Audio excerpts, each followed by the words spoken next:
Hello guys, welcome back to my YouTube channel Hindi से English. यहाँ सीखते हैं आप इंग्लिश थ्रू हिंदी।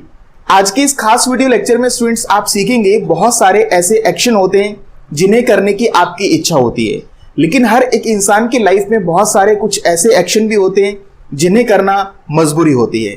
जी दोस्तों, आज के इस वीडियो लेक्चर में आप सीखेंगे किसी भी काम को करने की आपकी मजबूरी है, कोई काम आपको करना पड़ता है, अंग्रेजी में आप कैसे बोलें। आज के इस वीडियो लेक्चर में आप सीखेंगे use of have to, has to, had to और विल हैव टू का proper use. Have to speaking के साथ साथ कॉम्पिटिटिव एग्जाम में भी काफी यूज होता है, इसलिए आप वीडियो को पूरा एंड तक देखिए। आप समझ पाएंगे कि हैव टू, हैज टू और हैड टू और विल हैव टू को आप किन सेंटेंसेस में यूज करते हैं। स्टूडेंट, सबसे पहले आप समझेंगे कि आप हैव टू और हैज टू को किन सेंटेंसेस में यूज करते हैं। हैव टू और हैज टू को आप यूज करते हैं प्रेजेंट सिंपल में, जब आप किसी भी काम को करने की मजबूरी बताते हैं। बहुत सारे काम ऐसे होते हैं जिन्हें करने की आपकी इच्छा नहीं होती, लेकिन वो काम करना आपकी मजबूरी होती है। जैसे कि सर्दी के मौसम में नहाना मजबूरी होती है, गर्मी के मौसम में नहाने की इच्छा होती है, लेकिन सर्दी में नहाना एक मजबूरी होती है। छोटे बच्चों का स्कूल जाना एक मजबूरी होती है, जॉब जाना, जॉब करना एक मजबूरी होती है, सुबह जल्दी उठना एक मजबूरी होती है। इस तरह के सेंटेंसेस को आप अंग्रेजी में कैसे बोलेंगे, अभी इस वीडियो लेक्चर में आप सीखने वाले हैं।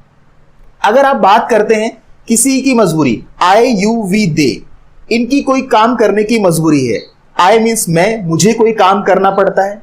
यू मीन्स आपको कोई काम करना पड़ता है। वी हमें कोई काम करना पड़ता है। दे उन्हें कोई काम करना पड़ता है, उनकी मजबूरी है। आई, यू, वी, दे के साथ आप यूज करेंगे हैव टू।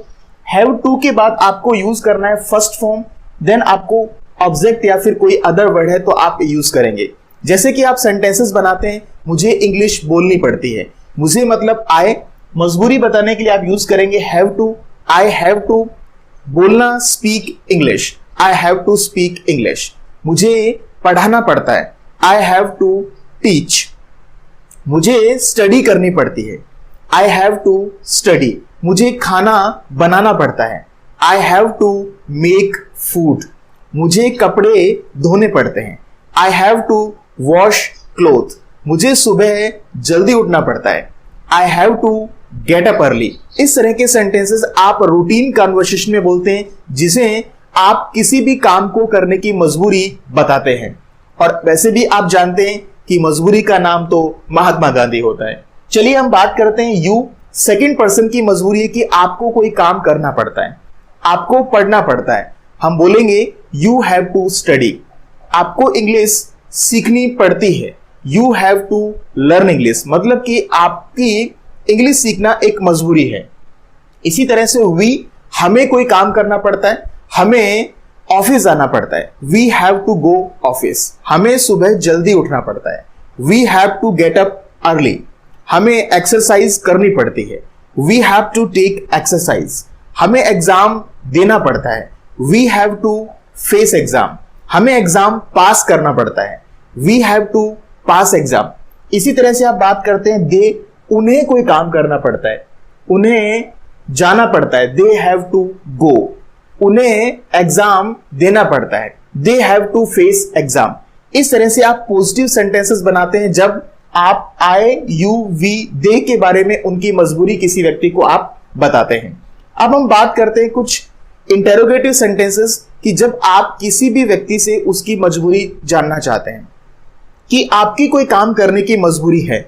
आप सेंटेंस बनाएंगे जब आप यू, वी, दे इनके बारे में जानना चाहते हैं। क्या आपकी मजबूरी है, क्या आपको कोई काम करना पड़ता है, क्या आपको सुबह जल्दी उठना पड़ता है, क्या आपको ऑफिस जाना पड़ता है, क्या आपको सर्दियों में जल्दी नहाना पड़ता है। इस तरह के सेंटेंसेस आप जब बोलेंगे तो सबसे पहले आप यूज करेंगे do you. Do you have to और उसके बाद वर्ब की फर्स्ट फॉर्म एंड देन आप यूज करने वाले ऑब्जेक्ट। वेरी सिंपल स्ट्रक्चर है। लास्ट वीडियो लेसन में आपने सीखा था यूज ऑफ वांट टू, जिसमें आप किसी भी व्यक्ति की इच्छा या डिजायर आप जानना चाहते हैं, आप यूज करते हैं वांट टू। ठीक उसी तरह से आपको यूज करना है हैव टू। वहां पर आपने वांट यूज किया, यहां पर आप यूज कर रहे हैं हैव। वहां आप डिजायर जानना चाहते हैं या अपनी डिजायर किसी व्यक्ति को बताना चाहते हैं। इस वीडियो लेसन में आप सीख रहे हैं अपनी मजबूरी आप किसी व्यक्ति को बता रहे हैं। तो आप जब क्वेश्चन बनाते हैं किसी व्यक्ति से उसकी मजबूरी जानना चाहते हैं तो do you have to action, कोई भी काम, जो काम आप जानना चाहते हैं। जैसे क्या आपको जॉब करनी पड़ती है, do you have to do job. क्या आपको पैसे खर्च करने पड़ते हैं। देखो पैसे खर्च करना तो हर एक इंसान की मजबूरी होती है, कोई नहीं चाहता कि मैं पैसे खर्च करूं, लेकिन पैसे खर्च करना तो मजबूरी है।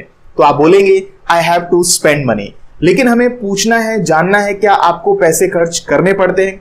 आप बोलेंगे do you have to spend money. क्या हमें जॉब करनी पड़ती है, do we have to do job. क्या उन्हें सुबह जल्दी उठना पड़ता है, do they have to get up early. इस तरह के सेंटेंसेस आप इंटरोगेटिव सेंटेंसेस बनाते हैं। आई होप इतना कंसेप्ट आपको समझ में आ गया होगा। अगर हम बात करें नेगेटिव सेंटेंसेस की, कि किसी भी काम को करने की आपकी मजबूरी नहीं है, आप उस काम को इच्छा से करते हैं। उस काम को करने की आपकी तो डिजायर है, आप इच्छा से करते हैं, आप मजबूरी नहीं है, आप मना करते हैं ये काम मुझे नहीं करना पड़ता, मुझे इंग्लिश नहीं बोलनी पड़ती। I do not have to speak English, मुझे पढ़ाना नहीं पड़ता। I don't have to teach, मुझे मीटिंग अटेंड नहीं करनी पड़ती। I do not have to attend meeting. इस तरह से आप यूज करते हैं हैव टू का use I you we they के साथ। अब हम बात करेंगे आपसे कि हैव हैज टू आप किन सेंटेंसेस में यूज करेंगे। स्टूडेंट जब बात करते हैं आप हैज टू को आप यूज करेंगे ही सी या एनी नेम, उनके साथ आप यूज करते हैं हैज टू। आप थर्ड पर्सन की मजबूरी बताते हैं कि उसे कोई काम करना पड़ता है, उसे स्कूल जाना पड़ता है, उसे क्लास अटेंड करनी पड़ती है, उसे यूनिफॉर्म पहननी पड़ती है, उसे खाना बनाना पड़ता है, उसे बचा हुआ खाना खाना पड़ता है, उसे जूठा खाना खाना पड़ता है। बहुत सारी मजबूरी होती है जिन्हें आप बताते हैं, आप यूज करेंगे ही सी या फिर एनी नेम के साथ हैज टू। उसे स्कूल जाना पड़ता है, he has to go school. उसे इंग्लिश बोलनी पड़ती है, he has to speak English. उसे खाना बनाना पड़ता है, she has to make food. या फिर आप किसी नेम की बात करें तो हैज टू। उसे मोहन को जॉब करना पड़ता है, Mohan has to do job. ठीक है, इसी तरह से आप यूज करते हैं जब आप इंटरोगेटिव सेंटेंसेस बनाते हैं, किसी व्यक्ति से आप जानना चाहते हैं क्या उसे कोई काम करना पड़ता है, आप यूज करेंगे डज ही, डज सी या फिर एनी नेम हैव टू। ध्यान रखिए जब आप इंटरोगेटिव सेंटेंसेस बनाते हैं उस समय आप यूज करते हैं डज के साथ हैव टू। लेकिन जब आप पॉजिटिव सेंटेंस या अफर्मेटिव सेंटेंसेस बनाते हैं स्टूडेंट तो आप यूज करते हैं ही सी एनी नेम के साथ हैज टू। बहुत सारे स्टूडेंट्स अक्सर गलती करते हैं कि यहां पर भी हैव टू होता है और डज के साथ हैज टू लग जाता है, तो ये बहुत बड़ी गलती होती है। इस चीज को आप नोटिस कर लीजिए कि जब आप प्रेजेंट सिंपल में किसी भी व्यक्ति की मजबूरी बता रहे हैं थर्ड पर्सन की, आप यूज करेंगे ही सी एनी नेम के साथ आप यूज करने वाले हैं हैज टू। क्वेश्चन करेंगे आप डज लगाएंगे, नेगेटिव सेंटेंस है आप डज नॉट यूज करेंगे। सेंटेंसेस कैसे बनाते हैं, जैसे क्या उसे स्कूल जाना पड़ता है, does he have to go school. उसे स्कूल जाना पड़ता है, he has to go school. काम नहीं करना पड़ता, he does not have to go school. छोटे बच्चे होते हैं, अभी स्टूडेंट की बात करें कि स्टूडेंट को एग्जाम देना पड़ता है तो student has to face exam, right. नहीं देना पड़ता, he does not have to face exam. इस तरह से आप यूज करते हैं हैव टू और हैज टू। आई होप कि आपको हैव टू और हैज टू का यूज समझ में आ गया होगा, जिसे आप यूज करेंगे प्रेजेंट सिंपल टेंस के अंदर। अब हम बात करते हैं आपसे हैड टू। हैड टू का यूज करते हैं आप पास्ट में। पास्ट में किसी भी काम को करने की आप मजबूरी बताते हैं। पास्ट में किसी ने किसी काम को करने की मजबूरी दोस्तों आपकी भी रही होगी। आपने पास्ट में किसी काम को मजबूरी में किया होगा। आपके दोस्त ने कहा आपको पार्टी में जाना है, लेकिन आपके जाने का मन नहीं है, आपके जाने की इच्छा नहीं है, लेकिन उसने आपको फोर्स किया और आपको पार्टी में जाना पड़ा। इस तरह के सेंटेंसेस आप बोलते हैं तो आप यूज करते हैं हैड टू। एनी सब्जेक्ट, आप कोई भी सब्जेक्ट लगाएंगे, आई you we they he she या फिर एनी नेम, आप यूज करेंगे हैड टू और उसके बाद वर्ब की फर्स्ट फॉर्म एंड देन आप यूज करेंगे ऑब्जेक्ट। जैसे मुझे पार्टी में जाना पड़ा, I had to go party. मुझे पार्टी में शराब पीनी पड़ी, I had to drink in party. मुझे पार्टी में नाचना पड़ा, I had to dance in the party. इस तरह के सेंटेंसेस आप बनाते हैं। मुझे एग्जाम देना पड़ा, I had to face exam. मुझे खाना खाना पड़ा, I had to take food. इस तरह के सेंटेंसेस आप बनाते हैं जिसमें आप अपनी पास्ट की मजबूरी, ऑब्लिगेशन किसी को बताते हैं।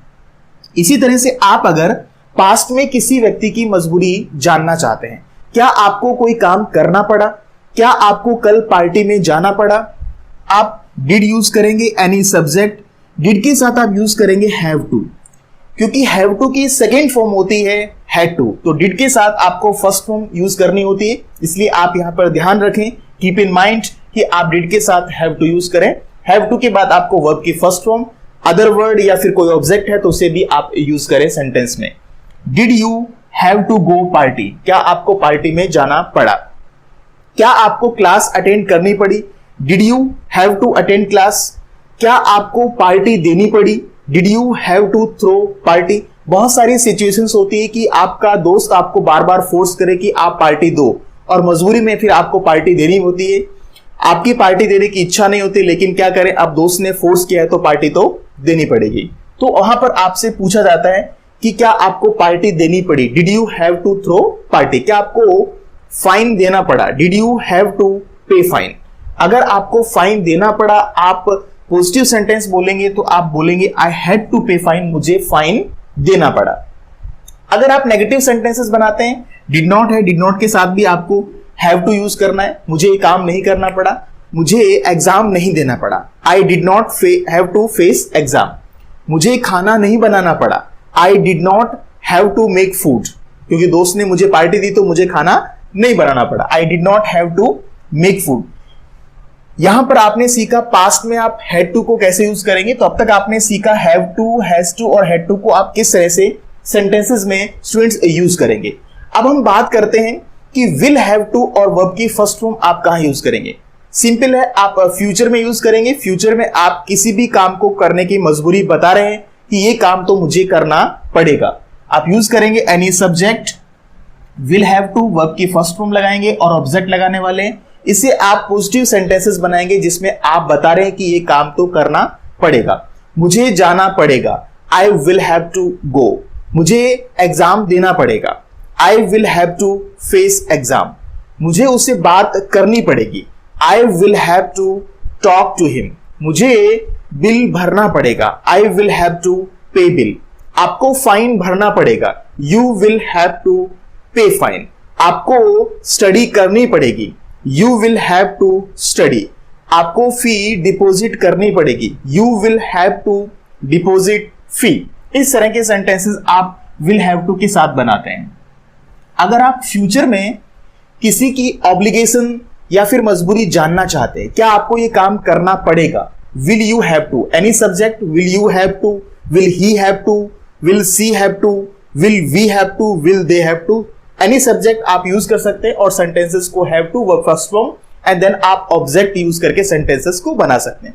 क्या आपको पार्टी में जाना पड़ेगा, will you have to go party, क्या आपको एग्जाम देना पड़ेगा, will you have to face exam, will students have to face exam, lockdown का समय है, स्कूल कॉलेज सभी शटडाउन है, तो क्या स्टूडेंट्स को एग्जाम देना पड़ेगा, will students have to face exam, क्या स्टूडेंट्स को फीस देनी पड़ेगी, will students have to pay their fee. इस तरह के सेंटेंसेस भी आप नॉर्मली बना सकते हैं विल हैव टू को यूज करके। अगर आप बात करें नेगेटिव सेंटेंसेस की, नेगेटिव सेंटेंसेस में सिंपली आप यूज करेंगे विल नॉट हैव टू, मुझे कोई काम नहीं करना पड़ेगा, स्टूडेंट्स को पढ़ाई नहीं करनी पड़ेगी, students will not have to study, आपको नहीं जाना होगा, you will not have to go, आपको क्लास अटेंड नहीं करनी पड़ेगी, you will not have to attend classes, आपको इंग्लिश नहीं बोलनी होगी, you will not have to speak English. तो ये फ्रेंड्स था आज का यूज जिसमें आपने सीखा how to use have to and has to, had to and will have to. I hope you must have understood the use of have to, has to, had to and will have to. Keep making sentences. आप इनके sentences बनाते रहिए और इनको बोलते रहिए। बहुत ही useful word है अपनी स्पीकिंग में। आप अपनी ऑब्लिगेशंस, मजबूरी जब किसी व्यक्ति को बताते हैं तो ये सेंटेंसेस बोले जाते हैं। आई होप कि आपको वीडियो पसंद आया होगा। वीडियो पसंद आए तो इसे आप लाइक करिए, अपने फ्रेंड्स में शेयर कर दीजिए। अगर आप इस YouTube चैनल पर नए हैं तो चैनल को भी सब्सक्राइब कर लीजिए। स्पोकन इंग्लिश की और भी स्टेप बाय स्टेप को वीडियोस को देखने के लिए सभी वीडियोस के लिंक डिस्क्रिप्शन में है। आप स्टेप बाय स्टेप उन वीडियोस को भी एक बार जरूर देखें। तो मिलते हैं आपसे एक और नए इंटरेस्टिंग वीडियो के साथ। तब तक के लिए take care, stay home, have a nice time.